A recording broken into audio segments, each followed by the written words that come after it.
Gracias, hola, muy buenas tardes a todos.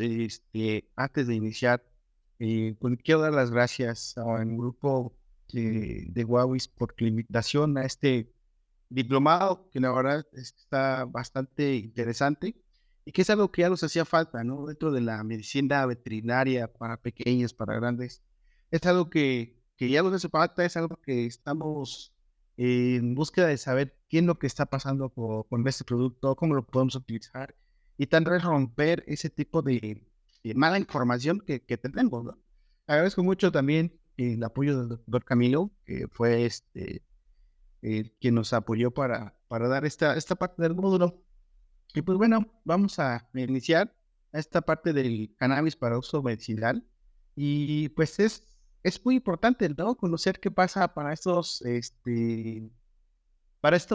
pacientes que tenemos en nuestras clínicas o incluso que tenemos en nuestras casas y que tenemos que ya no son pacientes, bueno, ya no son animales de compañía, ya no son simple perro, simple gato, ¿no? Sino ya se vuelven parte de nuestra familia.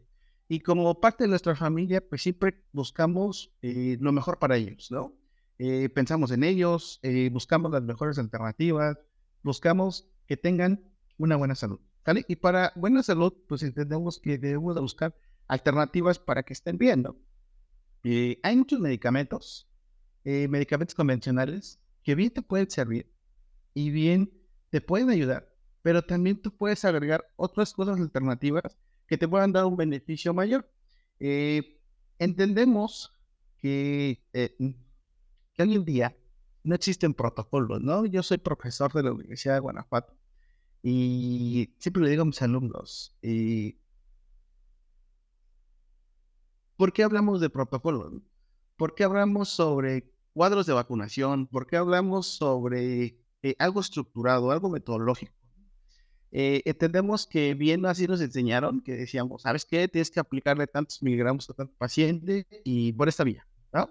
Pero entendemos que no tratamos con enfermedades, sino con enfermos, ¿no? Y cada enfermo tiene un papel diferente y tiene un juego diferente y tiene eh, un metabolismo diferente. Eso lo hace particular. Y a nosotros como médicos también tenemos que ser particulares para tratar cada uno de nuestros pacientes, que bien puede ser medicina convencional o bien puede ser medicina alternativa. El chiste es que tú como médico puedas iniciar a jugar con ese tipo de conocimientos que nos da la universidad y que nos da la vida profesional y empezar a jugar con este mecanismo que nos exigen nuestros pacientes, ¿no? Para eso pues, es muy importante conocer qué es lo que está pasando con esos productos. A ver, creo que tengo un problemita aquí para cambiarle de generalidad. Ahí está. Ahí está. Bueno, sabemos el uso del el cannabis, bien lo entendemos como el cannabis como algo no bueno, ¿no? En muchas de las culturas, en mucha de la gente dice, usas cannabis, es malo, ¿no? Usas cannabis, te vuelves una persona adicta. Usas cannabis, te vuelves una persona, este, no íntegra a la sociedad, ¿no? A lo mejor y nos falta un poquito de información y para eso es importante este tipo de diplomados, de cursos, para que podamos entender que no todo lo que se estigmatiza puede ser malo, sino al final de cuentas habrá que buscar cómo se utiliza y con eso pues tener una mejor información. Entendemos que el uso de cannabis inició dentro de la historia, inició sobre la cuestión textil, ¿no? Y decían que era el uso del cáñamo, ¿no? Y que era el uso del cáñamo para hacer algunas prendas, e incluso pues ahí ya nos compartieron que Cristóbal Colón mandó a hacer sus velas con cáñamo porque era muy resistente y demás, ¿no? Esto es una historia donde en el año 1532 el rey Carlos V, él ordenó que a toda la población le dieran el manejo y el uso de tejer. Y entonces ellos empezaron a tejer, y a tejer, y a tejer, y empezaron a producir cáñamo, y empezaron a producir este tipo de planta. ¿Por qué? Porque necesitaban un buen material, ¿no? Y entonces ese material pues se convertía en trabajo y se convertía en producto. Y ese producto tan bueno, pues buscaban la forma de que también tuvieran subproductos, ¿no? Que no se convirtieran en un producto. Algo que nos atañe en nuestra carrera de medicina veterinaria es la zootecnia, ¿no? Yo siempre le pregunto a mis alumnos, ¿para qué es la zootecnia? Y entonces empezamos a divagar, ¿no? ¿Qué es la zootecnia y demás? Y entendemos que la zootecnia es el uso y el aprovechamiento de los animales, del producto y subproducto de los animales, ¿no? Siempre y cuando considerando el bienestar animal y el bienestar del ambiente. Pasa lo mismo aquí. Si nosotros tenemos un producto, también tenemos subproductos. Y esos subproductos los podemos estar utilizando siempre y cuando tengamos un bienestar y tengamos un buen uso. Y un uso ético, y un uso profesional, y un uso a lo mejor terapéutico, ¿no? Así como hay subproductos, se entiende que el cannabis, bueno, perdón, que el cannabis tenía también uso recreativo, ¿no?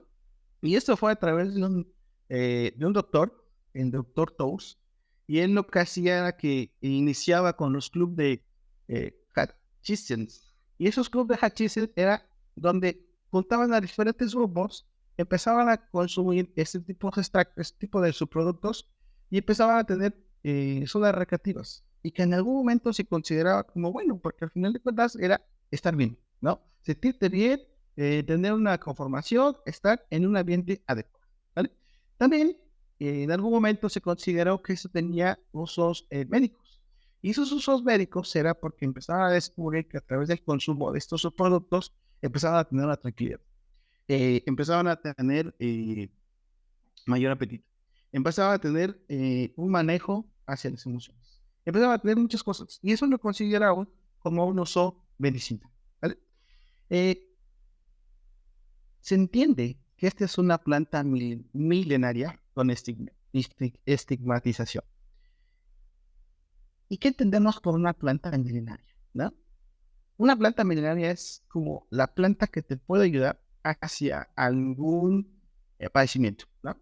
Pensemos, si nosotros tuviéramos un problema de ojos, una infección de ojos, eh, todo el mundo sabe que una de las plantas que se puede utilizar es la manzanilla, ¿no? Y te dicen, tienes una infección de ojos, usa manzanilla. ¿Cuánto? No sé, tú ponte manzanilla, ¿no? Y entonces empiezas a usar manzanilla. ¿Cuánto? No sabes, ¿no? Pero si tú ya empiezas a tener una elaboración a lo mejor de ese producto o de ese subproducto, a lo mejor puedes tener resultados, ¿no? Si a lo mejor en su momento nosotros tenemos un problema, a lo mejor de dolor de muelas, que no queremos ir al dentista, nosotros lo primero que pensamos es el clavo, ¿no? ¿Te duele la muela? Sí, ponte un clavo. ¿Cuántos? Híjole, ¿cuántos? No, pues mucho, ponte dos, ¿no? Y entonces te pones un clavo, te pones otro, no se te quita, vas al dentista. ¿Por qué? Porque el dentista ya va a saber, bueno, el odontólogo ya va a saber cuál es la dosis, cuál es lo que cuál es lo que tú realmente necesitas, con qué vas a estar bien y buscamos una, un equilibrio, ¿no? Pensemos, a lo mejor tienes un problema de riñones, te duele el riñón, ¿no? Y entonces, ¿qué es lo que piensas? Mira, puedo servir unos elotes y te tomas el agua de elote y te va a ayudar muy bien. ¿Cuánto? No sé, tú tómate la toma agua de tiempo. Y entonces te funciona y en algunas veces no funciona. ¿Por qué? Porque tu padecimiento es diferente. Para eso pues necesitas gente que conozca cómo son los extractos, que conozcan cómo son los productos y con base en eso puedas tener una mejor recuperación. Se entiende que hace mucho tiempo, ese tiempo atrás, el cannabis o este tipo de planta se utilizaba como off-label, ¿no? ¿Qué quiere decir? Sin marca, ¿no? Y entonces tenían extractos de forma, eh, digamos, no, no, no armada, no, no científica, pero lo usaban y les funcionaba. Eh, con el tiempo se fue a ser muy utilizable y se fue a empezar a especificar cuánto era lo que se tenía que usar, ¿vale? Y eso hacía que, pues bueno, ya fuera bueno, ¿no? Y también hacía que era como incentivar el uso indiscriminado, ¿no? Obviamente se puede hacer uso indiscriminado cuando no conoces qué pasa, ¿no? Cuando no conoces qué es lo que te va a suceder, cómo lo vas a eliminar, cómo lo vas a aprovechar, cómo lo vas a utilizar. Por eso necesitamos gente experta que nos ayude a conocer cómo se elabora esto, cómo funciona, cómo podemos tener el mejor aprovechamiento y el mejor beneficio de. Eh, Se ha integrado o se quiere integrar como parte artesanal de las terapias, ¿no? Como una forma o una alternativa de medicina que no podamos utilizar dentro de nuestras clínicas, dentro de los pacientes, que bien puede ser para animales, que bien puede ser para humanos, que bien puede ser para algún tipo de etapa, ¿no? Hoy en clase me decían mis alumnos, oiga, profesor, ¿cuál es el protocolo para tal padecimiento? Protocolo, es que el protocolo es algo donde no te puedes salir, es un protocolo donde tú no puedes estar saliendo, ¿no? ¿No? Y entonces hoy en día trabajamos con estrategias, ¿no? Y esa estrategia es dependiendo del paciente, puede ser un paciente geriatra, puede ser un paciente neonatal, puede ser un paciente cardiópata, puede ser un paciente con algún problema hepático, puede ser un paciente con algún problema, un daño renal. Para eso son estrategias, ¿no? Y estrategias de uso que le puedas dar a esta planta o a cualquier otro medicamento. No quiero dejar atrás esta información de las consideraciones éticas y quiero aterrizar dos cuestiones que se utilizan en el humano, tanto el código de Nuremberg y la declaración de Helsinki. El código de Nuremberg es un código muy grande, pero entre ese código muy grande existe un apartado muy importante. Y ese apartado importante se dice que es el consentimiento informado. Cuando hablamos de consentimiento informado, quiere decir que todo lo que pase en un individuo, ese individuo tiene que estar informado, ¿vale? En la época de Hitler, Hitler tenía su médico particular, el doctor Karl Barth, y el doctor Karl Barth en ese entonces él decía que era irrelevante, ¿no? Era irrelevante hacer mención a alguien para una investigación. Y entonces hacían muchas investigaciones con personas, con enfermedades, y no había ningún tipo de control, ¿no? A través de todo ese tipo de investigaciones no controladas, pues empezaron a generar códigos. Y el código de Nuremberg te dice, todo trabajo de investigación por humanos tiene que tener un consentimiento informado. Toda la persona tiene que estar consciente de lo que está pasando. Para las cuestiones de las personas que tienen alguna barrera, ¿no? Tienen alguna barrera física, tienen alguna barrera emocional. Para algunas personas que no tienen ese tipo de conciencia de generar consentimiento informado, existe otra cosa que se conoce como el asentimiento informado. E incluso los animales, ¿no? Animales, pues obviamente ellos no están conscientes para decir, sí, yo puedo participar en tal proyecto, ¿no? Entonces, para eso existe un documento que es el asentimiento informado, donde tú asientes, donde tú certificas como tutor que vas a participar. Y es ahí donde hoy en día las mascotas ya no se consideran como propietarios, uno como propietario de la mascota, sino se consideran como tutores, ¿no? Hoy en día pues, hemos escuchado mucho el tutor, que tutor de tal paciente, tutor de tal paciente. ¿Por qué? Porque hoy en día ya los animales no son negociables. Los animales que tienen un apego emocional hacia el humano, ¿no? Hablando de perros, gatos e incluso caballos, ¿no? Ya no eres tú el dueño, eres el tutor. Y como tutor tienes la responsabilidad ante ese individuo, ¿no? Y como tutor tienes que hacer tu sentimiento informado. Por otra parte, tenemos la declaración de Helsinki.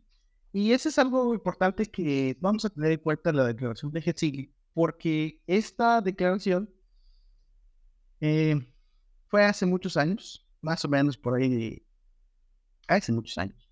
Hubo la declaración de Helsinki y empezaron a hacer investigaciones con humanos, ¿no? Y entonces había cosas que se tenían que regularizar y normatizar, ¿no?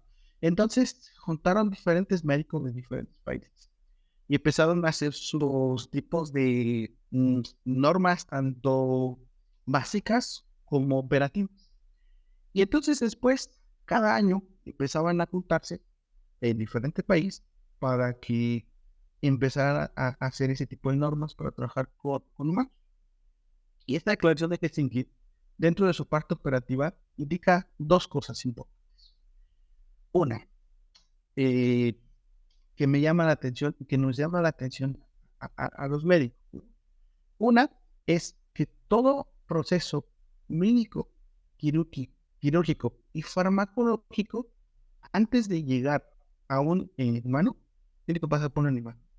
¿Con qué intención? Que ese animal te permita que tú tengas la respuesta a qué puede pasar con este padecimiento, ¿no? Eh, Decían ahora con COVID, ¿no? O sea, con COVID tú puedes decir, yo tengo una vacuna muy pronto, en un mes tengo una vacuna. Sí, pero en un mes tú no conoces eh, cuáles son las respuestas negativas que tienes en la especie, en este caso, humana. Entonces, a través de eso, pues bueno, tendrá muchas investigaciones, obviamente los animales ahí sirven como modelos de investigación y demás, ¿no? Y que es parte de la, de la, de la investigación, ¿no? Y el cuidado de los animales y el bienestar de los animales. Al final de cuentas, estamos buscando un beneficio para. Esto es lo que decía, la aclaración de que sí, dentro de los principios básicos y de los principios operativos, mencionan dos. Toda la investigación médica en seres humanos debe conformarse con los principios científicos generalmente aceptados y deben apoyarse en un profundo conocimiento de la bibliografía científica. Esto es importante porque cuando usamos o cuando se usa el cannabis, tiene una bibliografía científica. No lo vas a utilizar como normalmente o como anteriormente se utilizaba de forma artesanal, sino tiene una investigación científica y un soporte científico. Ese soporte te va a permitir pues identificar que se está haciendo las cosas bien. Bueno, para eso pues necesitamos el apoyo de los animales, ¿no? Que eso es parte de la investigación. Es un artículo que me gustó mucho, la verdad.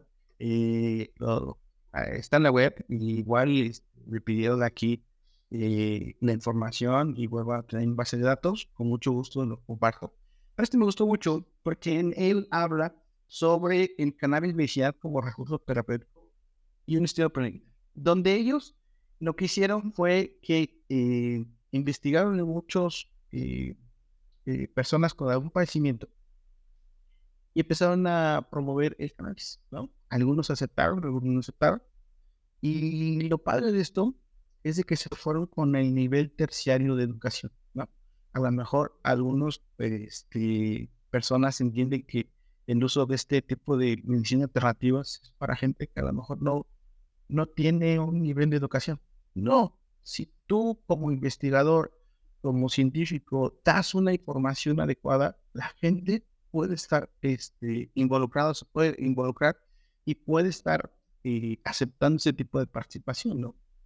En este artículo, ahí habla sobre las normas éticas. Todo trabajo de investigación tiene que tener una aprobación sobre un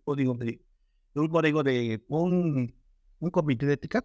Y para el comité de ética, pues tiene que tener diferentes personas, ¿no? Entre ellas, la parte jerárquica de investigación y el jefe de investigación tiene que tener un médico general, un médico humano, tiene que tener un médico veterinario y tiene que tener sociedad.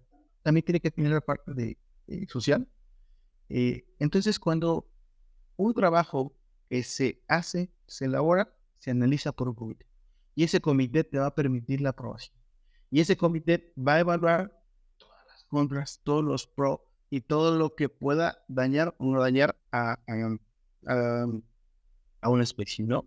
Llámese animal, llámese humano, lo van a evaluar, ¿no? Entonces es gente que, al final de cuentas, tiene conocimiento de investigación que te va a permitir hacer o no hacer un trabajo, ¿vale?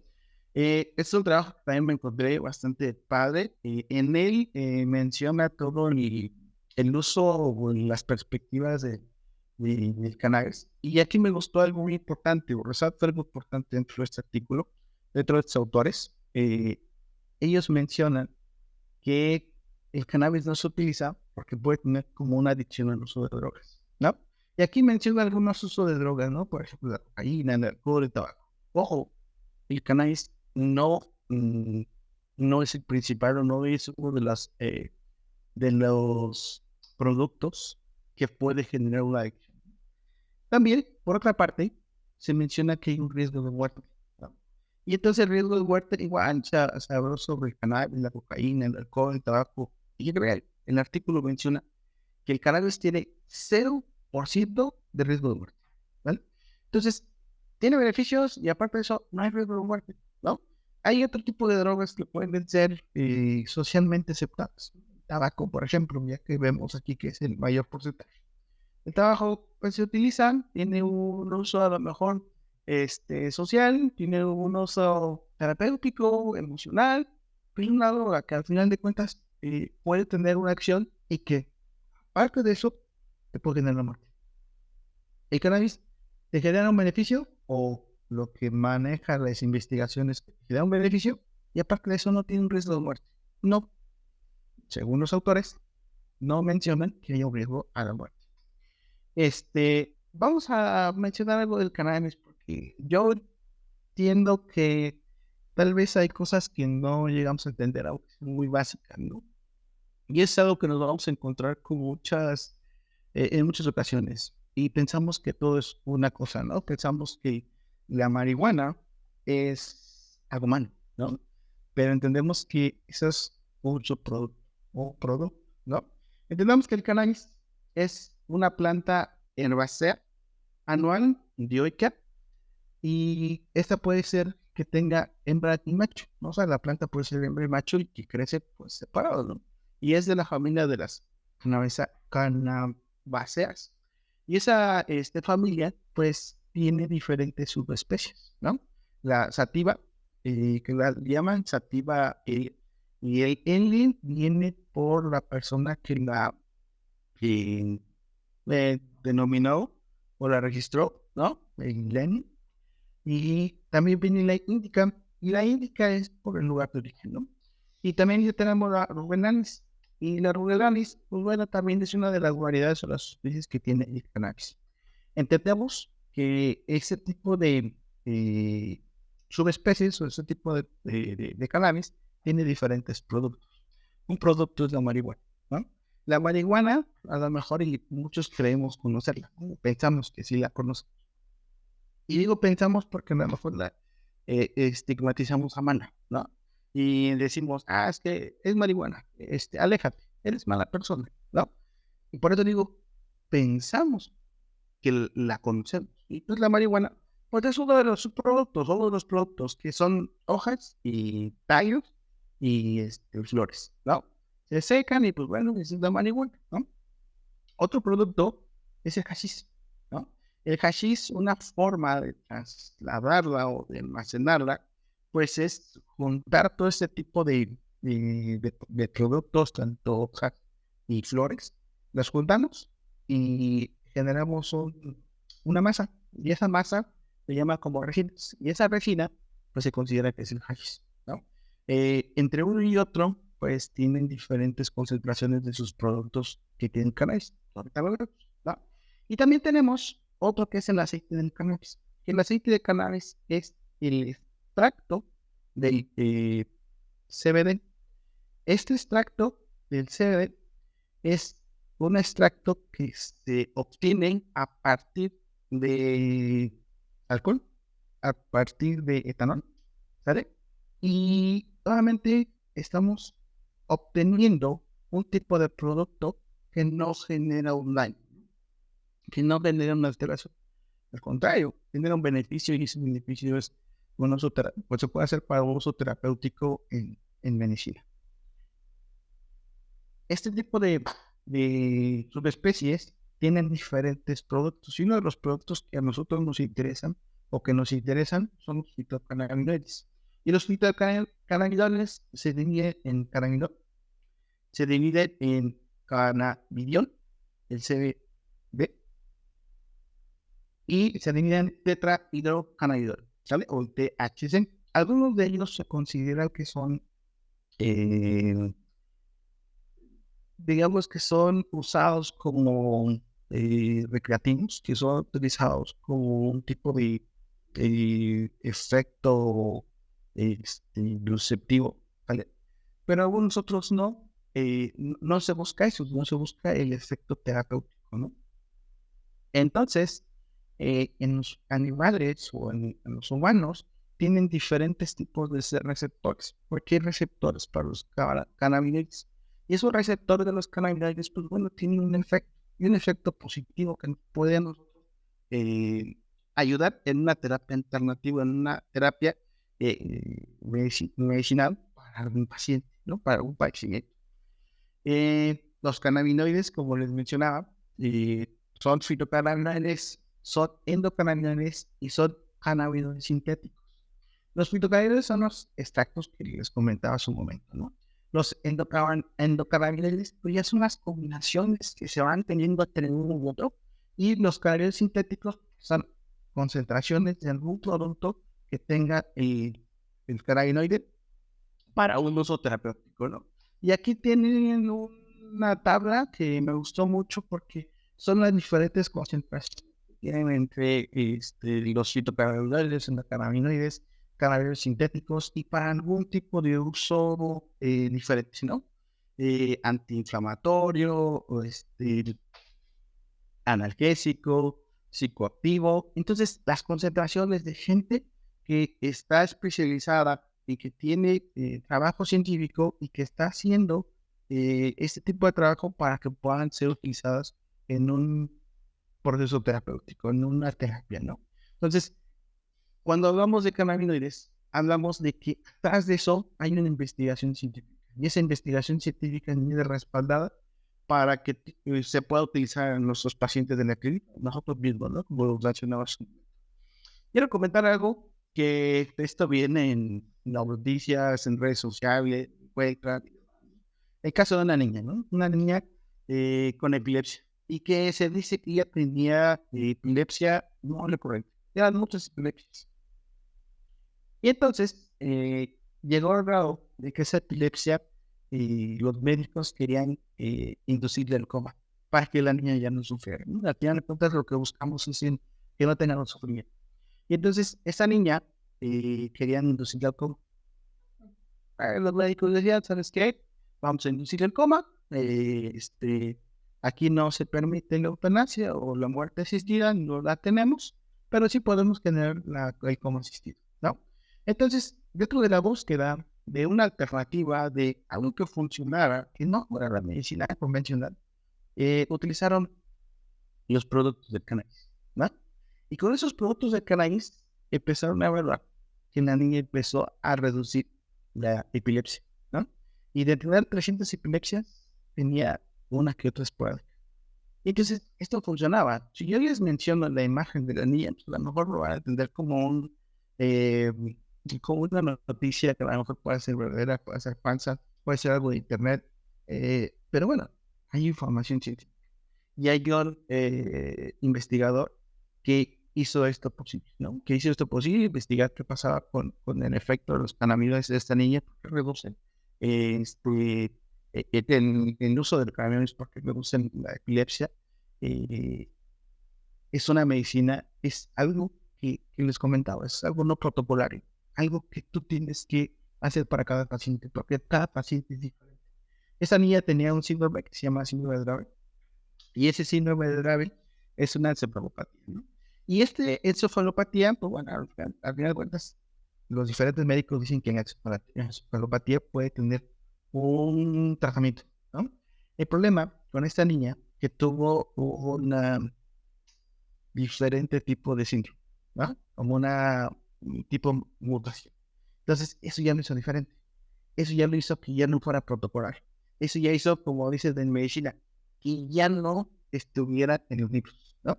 Y eso ya no hace particular. Y para eso ya están los médicos, que no están negados a utilizar la medicina convencional, ¿no? Lo que sí es de que pueden usar medicinas alternativas que pueden ayudar. ¿Por qué? Porque al final de cuentas el cannabis no viene a sustituir a nadie, ¿no?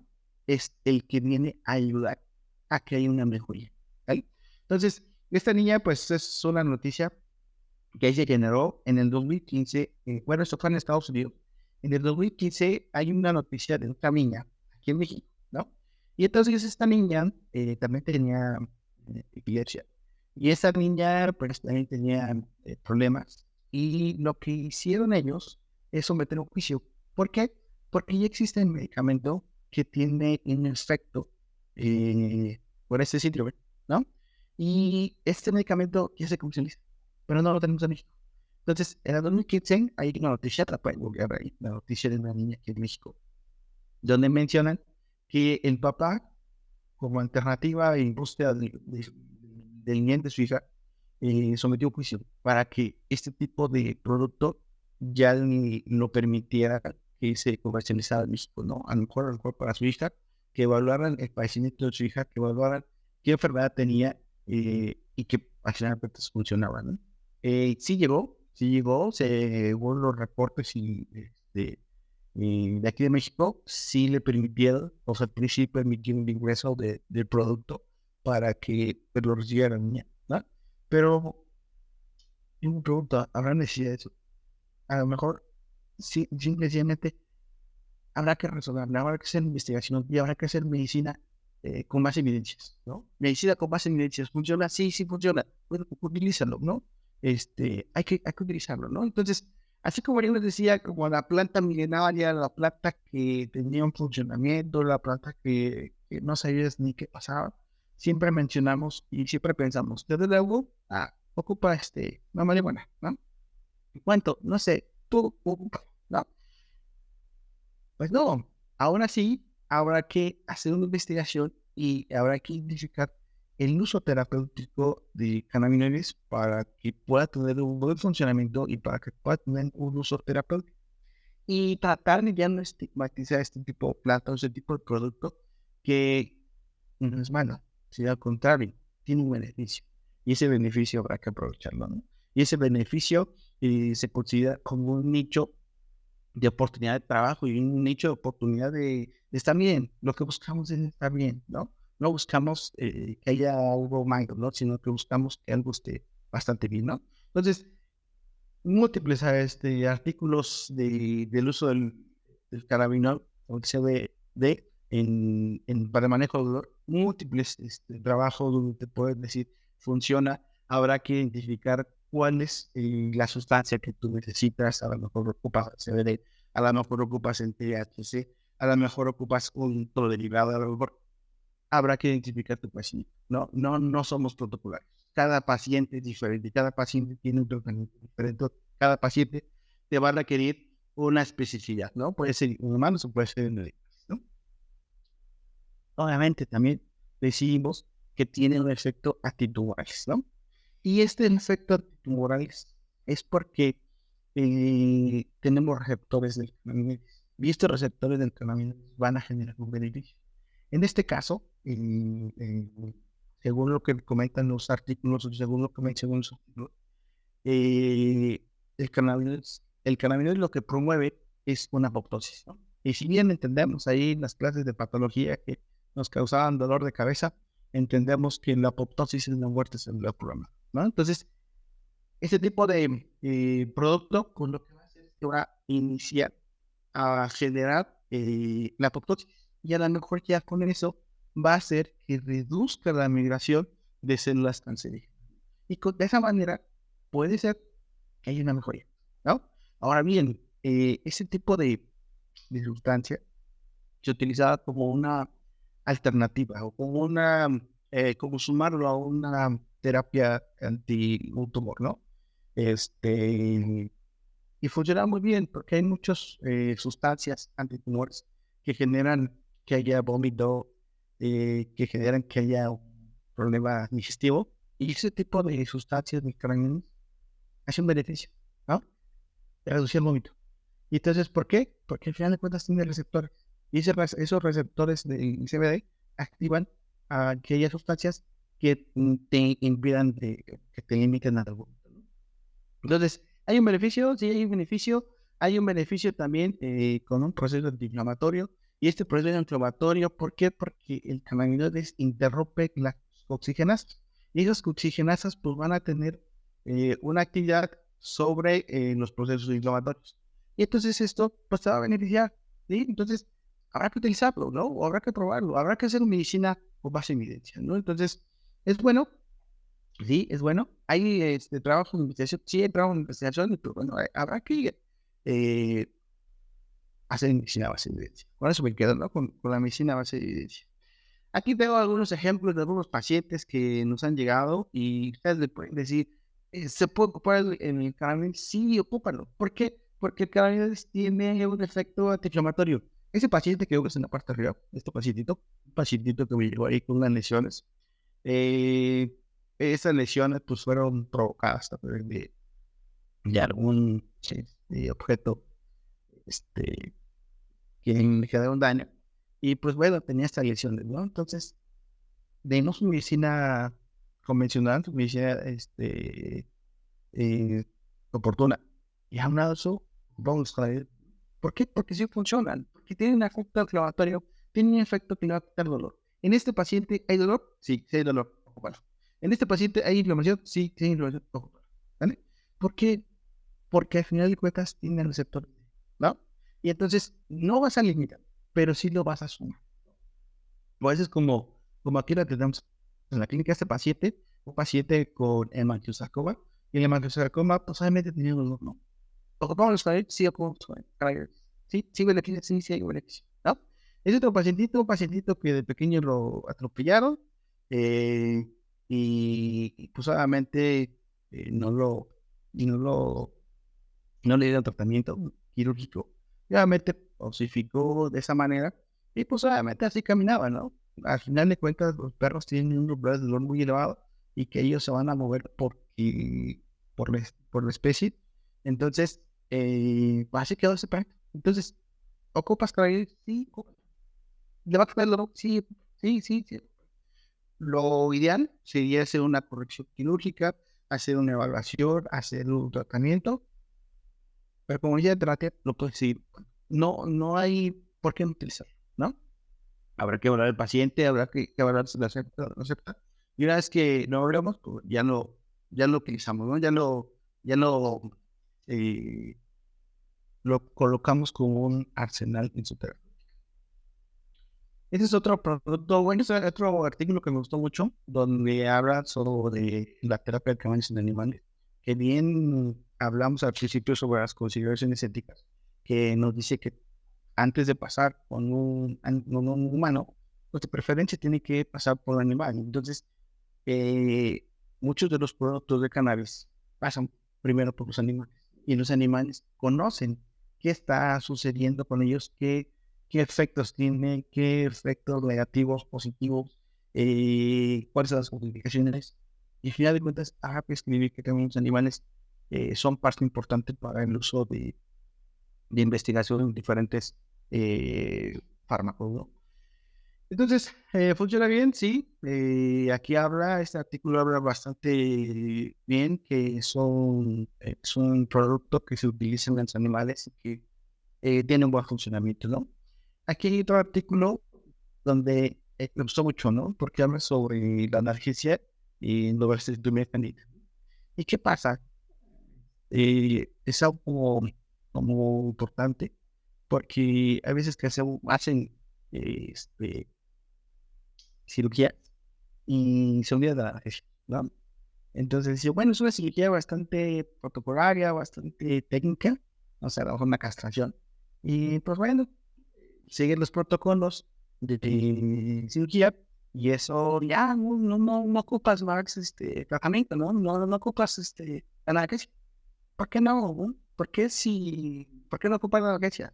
Si hiciste una herida, si hiciste una lesión, si generaste ahí un proceso inflamatorio, ¿por qué no ocupar analgesia? Va a doler, sí va a doler. Que en los animales el síntoma se considera como subjetivo, que no pueden indicar qué tanto sienten, eso es diferente. Pero de que hay eh, que sienta, sí, sí, sí. Y sí va a haber dolor. ¿Y por qué no ocuparlo? No. En este caso, por ejemplo, es utilizarlo después de hacer una cirugía electiva o una oresectomía, es bueno, ¿no? Ahora, lo van a utilizar como un proceso de analgesia. Eso no lo vuelve dependiente de. Al final de cuentas, lo vuelve como un paciente que recibió una buena terapia. Aparte de, bueno, sumándole que hubo una buena proceso quirúrgico a través de los métodos que conocemos, ¿no?, de la cirugía. Otro es un gatito con el síndrome de la caudequina. Y pues este síndrome pues es un choque de fibras que hace que el paciente tenga dolor, ¿no? Y aquí el artículo menciona que sabe que funciona bastante bien. El paciente estuvo bien y que era lo que platicamos al principio de esta reunión, que buscamos el beneficio de nuestros pacientes. No buscamos algo que le haga daño, sino buscamos algo que tenga un beneficio para, ¿no? Ya para finalizar, me gustó este artículo. Habla sobre los extractos del cannabis en pacientes con COVID, ¿no? Y entonces, que al final de cuentas, este tipo de productos del cannabis tenían beneficio, ¿no?, a las personas que tenían padecimiento. A diferencia que el uso de la droga de tabaco, ¿no? El uso de la droga de tabaco, pues bueno, genera un daño en las vías respiratorias, y ese daño en vías respiratorias, y sumado a COVID, pues bueno, a lo mejor se considera como fuera que la muerte, ¿no? En este caso, no, en este caso, pues, al final de cuentas, había menor beneficia para pacientes que tenían un padecimiento, tuvieron un padecimiento. Entonces, investigación existe, investigación científica existe, entonces habrá que hacer la medicina a base de evidencias. Y con eso me quedo, ¿no? La medicina a base de evidencias, informar sobre qué está sucediendo por el cannabinoides, y bueno, para eso nuestros amigos de Huawei pues, formularon manual diplomado, que yo sé que va a dejar buenos beneficios, yo sé que va a tener buenas estrategias, y me quedo con eso, para un beneficio de nuestros pacientes, para un beneficio de nuestra vida profesional, y que buscamos que haya algo bueno, ¿no? No buscamos que haya algo bueno. Pues bueno, por mi parte es todo. Espero haya sido de su agrado y espero que el diplomado lo aprovechen al máximo. Es algo bastante bueno. Buenas tardes, buenas noches o buenos días, dependiendo. Que tengan excelente día.